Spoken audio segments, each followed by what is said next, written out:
বিসমিল্লাহির রহমানির রহিম। তেল জাতীয় ফসলের উৎপাদন বৃদ্ধি প্রকল্পের আওতায় আজকের এই মাঠ দিবসের সম্মানিত সভাপতি সোনাতলা উপজেলার সুযোগ্য উপজেলা কৃষি অফিসার জনাব মোহাম্মদ সোহরাব হোসেন, আজকের অনুষ্ঠানের মান্যবর প্রধান অতিথি সম্মানিত জেলা বীজ প্রত্যয়ন অফিসার জনাব মোহাম্মদ মশিদুল হক এবং আজকের অনুষ্ঠানের আরেকজন বিশেষ অতিথি আর সম্মানিত কৃষি সম্প্রসারণ কর্মকর্তা, সংশ্লিষ্ট ব্লকের সম্মানিত উপসহকারী কর্মকর্তা জনাব ইউসুফ আলী এবং আমাদের ইয়াতে মঞ্চ উপবিষ্ট এলাকার সম্মানিত নেতৃবৃন্দ এবং জনাব আবুল কালাম আজাদ এবং অন্যান্য নেতৃবৃন্দ এবং আমার সামনে উপবিষ্ট প্রিয় কৃষক ভাই ও বোনেরা এবং স্থানীয় নেতৃবৃন্দ, আসসালামু আলাইকুম। আপনারা সবাই ভালো আছেন তো? আজকে আমাদের এই প্রকল্পের নাম কি? তেল জাতীয় ফসলের উৎপাদন বৃদ্ধি প্রকল্প। একটি মাঠ দিবস এবং কারিগরি আলোচনা। তার মানে আমরা আপনাদের সাথে একটু আলোচনা করব নাকি? একটু আলোচনা করব, একটু কথা বলবো, কথা বলে আমরা একটা সিদ্ধান্তে উপনীত হব যে কেন এটা করা প্রয়োজন, কিভাবে আমাদের তাহলে আমাদের এই তেল জাতীয় ফসল উৎপাদন বৃদ্ধি প্রকল্পের অনেকগুলো উদ্দেশ্য আছে, অনেক উদ্দেশ্য আছে। এর মধ্যে অন্যতম প্রধান উদ্দেশ্য কি? একটা যে তেল জাতীয় ফসলের আবাদ বৃদ্ধি করতে হবে নাকি? তাহলে আবাদ বৃদ্ধি করতে হবে কেন? কেন বৃদ্ধি করতে হবে? তেলের ঘাটতি। ফাইন, আমি চাচ্ছি যে আপনারা এই কথাগুলো বলেন। তাহলে তেলের ঘাটতি আছে, কতটুকু ঘাটতি আছে? অনেক ঘাটতি আছে। আচ্ছা, আমরা এই প্রজেক্ট শুরু হওয়ার পূর্বেই তেলের ঘাটতি ছিল 10 ভাগ। এই প্রজেক্ট শুরু হয়ে কার্যক্রম করার ফলে আরও 10 ভাগ পূরণ হয়েছে। তাহলে এখন কতটুকু পূরণ হয়েছে? 20 ভাগ পূরণ হয়েছে। এখনো ঘাটতি কতটুকু আছে? 80 ভাগ। তাহলে এই 80 ভাগ ঘাটতি আমাদের আরও পূরণ করা প্রয়োজন। সেজন্যই তেল জাতীয় ফসলের উৎপাদন বৃদ্ধি বা আবাদ বৃদ্ধি করা প্রয়োজন। আচ্ছা, তেল জাতীয় ফসল বলতে আমরা কোনগুলোকে বুঝতেছি?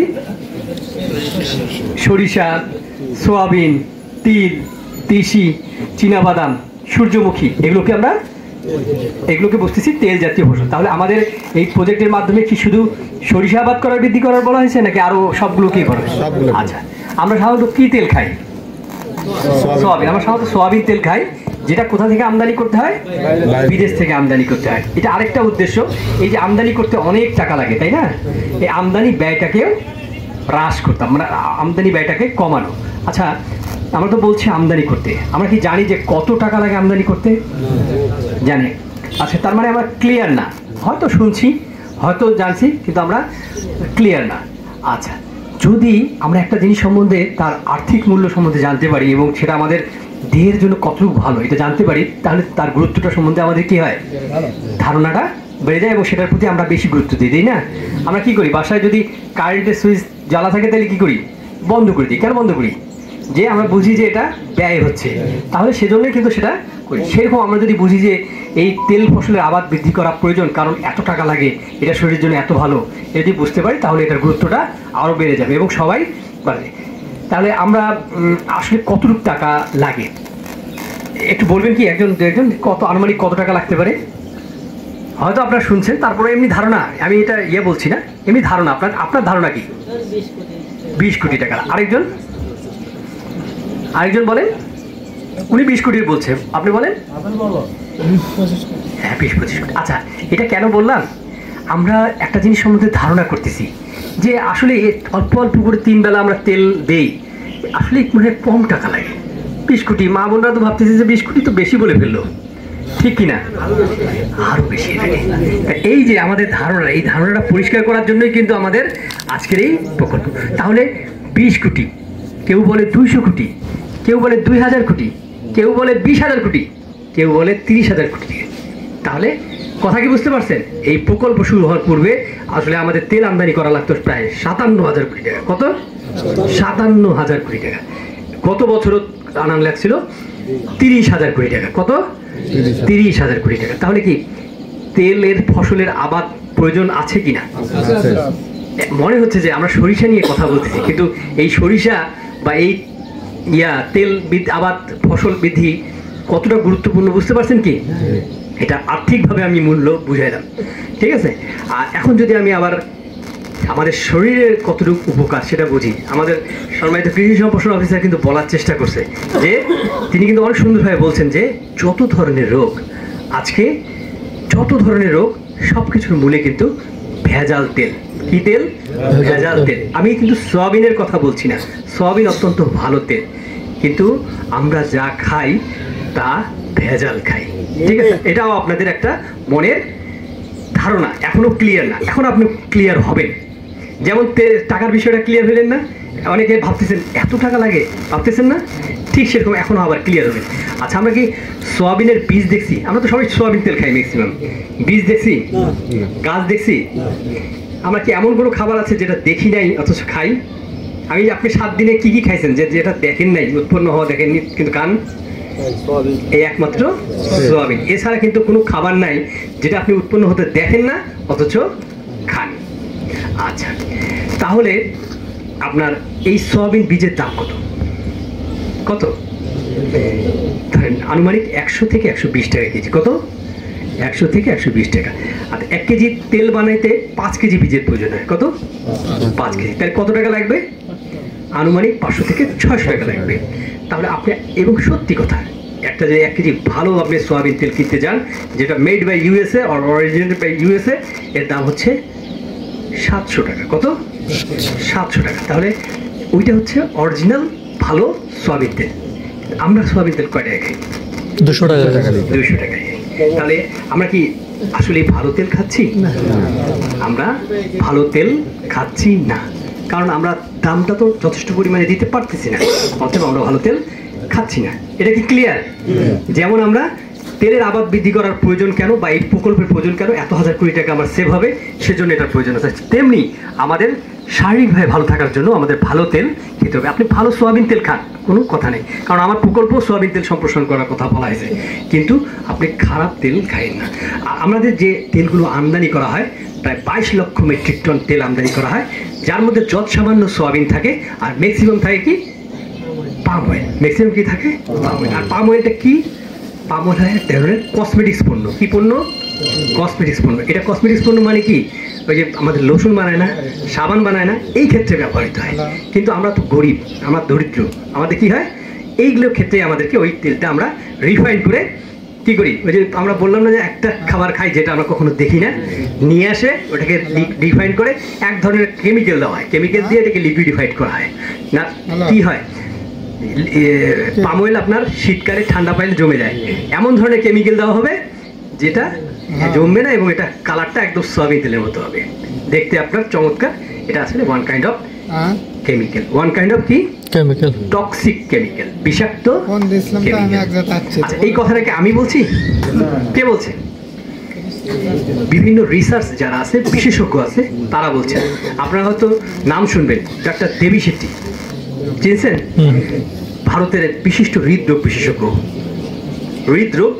তিনি বলেছেন আমরা যে সোয়াবিন তেলটা খাই এটা আসলে one kind of toxic chemical, এবং আমাদের যত ধরনের প্রবলেম, যত ধরনের রোগ বালাই, যত ধরনের যে লিভার সিরোসিস বলেন, হার্ট রোগ বলেন, তারপর হাই প্রেশার বলেন, তারপর হচ্ছে অন্যান্য যে কোনো কিডনি ডিজিজ বলেন, সবগুলোর মূলে হচ্ছে এই যে 3 বেলা আমরা অল্প অল্প করে সোয়াবিন নামক বিষাক্ত কেমিক্যাল খাচ্ছি, সেটা আমাদের মূল কারণ। কথা কি বুঝতে পারছেন?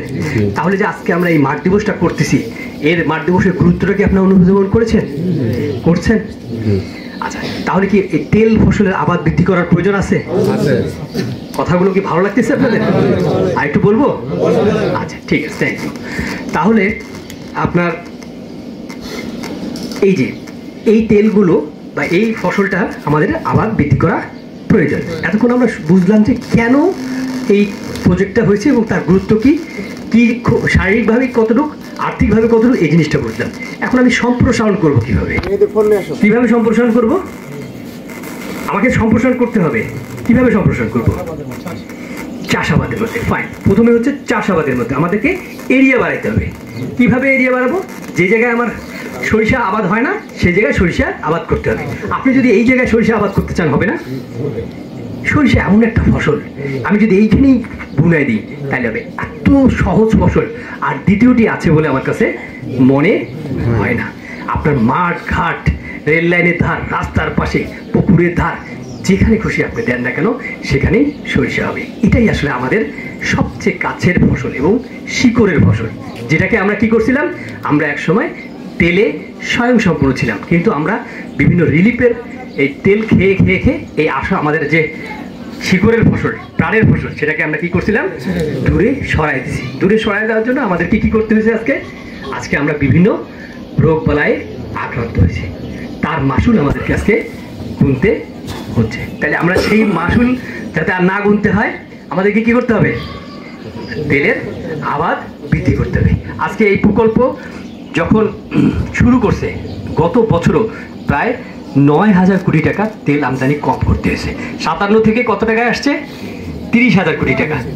আর গত বছরও একবারে ডকুমেন্টেড যে 9,000 কোটি টাকা তেল আমদানি কম করতে হয়েছে। তাহলে কি এটা আমরা যদি তেল আবাদ করি তাহলে এটার উৎপাদন বাড়তেছে না? সরকার এজন্য এই প্রকল্পটার উপরে অত্যন্ত খুশি। কারণ আপনি তো অনেক জিনিস দেখা যায় না। আমি ধানের আবাদ বৃদ্ধি করার কথা বলছি, জাত আবাদ বৃদ্ধি করার কথা বলছি, কিন্তু আমি বুঝতে পারতেছি না কতটুকু আবাদ বৃদ্ধি পাচ্ছে। কিন্তু এই প্রকল্পের কার্যক্রমটা কিন্তু ডকুমেন্টেড যে আপনাকে বিদেশ থেকে সম্পূর্ণ বিদেশ নির্ভর, আমদানি নির্ভর। তাহলে আমদানি যদি কম হয় তাহলে উৎপাদন নিশ্চয়ই বাড়ছে। কথা কি বুঝতে পারছেন? বাড়ছে তো। না বাড়লে তো আমদানিটা আরও বেশি করা লাগতো। 57,000 টাকা থেকে তো 30,000 কোটি টাকা হওয়ার কথা না, হওয়ার কথা। সে কারণে এই প্রকল্পটার উপরে সরকার অত্যন্ত প্লিজড। এই বছরই হচ্ছে এই প্রকল্পের শেষ অর্থ বছর। আমাদের পিডি চেঞ্জ হয়েছে, আপনি জানেন যে 5ই আগস্টের পরে একটা সব কিছু একটা চেঞ্জ আসছে না। আমাদের যে প্রকল্প পরিচালক ছিলেন তিনি চেঞ্জ হয়েছে, নতুন প্রকল্প পরিচালক জয়েন করেছেন গত 2 দিন আগে। সরকারের পক্ষ থেকে বলা হয়েছে এই প্রকল্পকে আরও 1 বছর এক্সটেনশন করে দেওয়া হবে।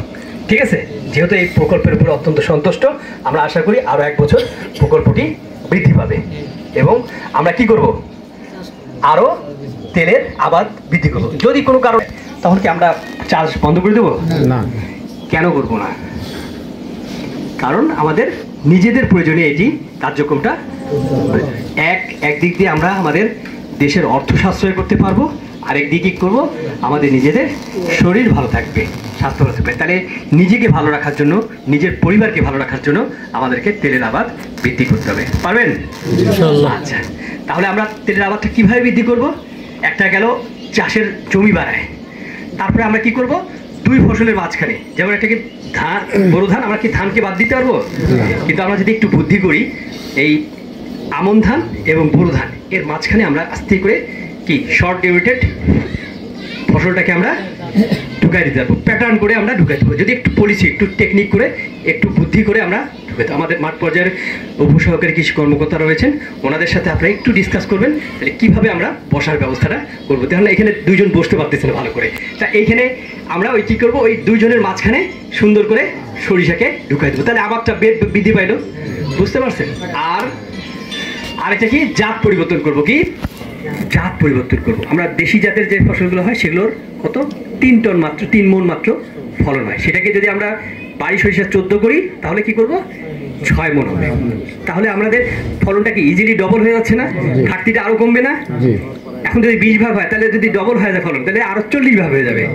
আচ্ছা, আর একটা কি, একটু যত্ন করতে হবে, একটু কি যত্ন করতে হবে, পরিচর্যা। আপনার সন্তানকে ভালো করার জন্য, আপনার সবকিছু ভালো করার জন্য পরিচর্যার কোনো বিকল্প নাই। তাকে সেচ দিতে হবে, সার দিতে হবে, অন্যান্য দিলে তাহলে ভালো হবে। যাই হোক, আপনাদের আমরা চেষ্টা করেছি মূল থিমগুলো, মূল কথাগুলো বোঝানোর। আমার বিশ্বাস আপনারা বুঝতে পেরেছেন, অন্তত গুরুত্বটা বুঝতে পেরেছেন। আর যদি এই গুরুত্বটা বুঝে থাকেন, যে তথ্যগুলো আমরা দিলাম, আপনারা এই তথ্য, এখানে কতজন, প্রায় 100 জন মানুষ আছেন এখানে, নেতৃবৃন্দ সহ আমরা আছি, এই সবাই মিলে যদি আমরা কি আজকে বিভিন্ন জায়গায় যদি ইনফরমেশনটা আমরা পৌঁছায় দিই, তাহলে আমরা কি উপকৃত হব এবং তেল ফসলের আবাদ আগামীতে বহুগুণে বৃদ্ধি করতে পারবো। আজকের এই অনুষ্ঠানটি আয়োজন করার জন্য, এই সুন্দর অনুষ্ঠানটি আয়োজন করার জন্য আমি উপজেলা কৃষি অফিসার এবং তার সংশ্লিষ্ট টিম, উপসহকারী কৃষি কর্মকর্তা ইউসুফকে সহ আমি ধন্যবাদ জ্ঞাপন করছি। আমাদের সম্মানিত নেতৃবৃন্দকে ধন্যবাদ জ্ঞাপন করছি। আজকের অনুষ্ঠানের মান্যবর প্রধান অতিথিকে আমি ধন্যবাদ জ্ঞাপন করছি। আমি ধন্যবাদ জ্ঞাপন করছি আজকে যারা এখানে এসে এই অনুষ্ঠানকে সফল করেছেন এবং সুন্দরভাবে কার্যক্রম করার জন্য এবং তেলের আবাদ বৃদ্ধি করার জন্য আপনাদের সকলের মঙ্গল এবং সুস্থতা কামনা করে আমি আমার কথা বলা শেষ করছি। ধন্যবাদ সকলকে।